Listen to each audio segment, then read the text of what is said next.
Hello everyone. Welcome back to Tech It Simple. We are back with another tutorial video, and today we are going to show you how you can change the password of your Netflix account. If you use the Netflix application on your Windows PC, then you will not be able to find an option to change your Netflix password. So in order to change your password, you will need to use your web browser. So go ahead and open it first and then go to Netflix.com. Once you enter the website, click on the Sign In button at the top right corner, and then use your email address or your phone number and your password to log into your account by clicking on the Sign In button.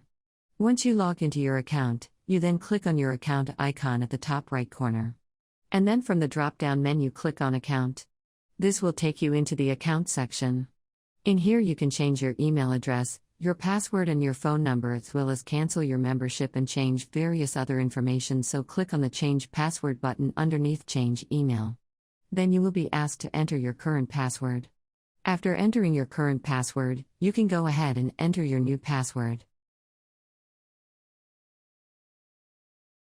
Type your new password twice in order to confirm it and then click on the Save button. If you wish to keep all of your devices logged in even if you have changed your password, you can uncheck the box which says Require all devices to sign in again with new password.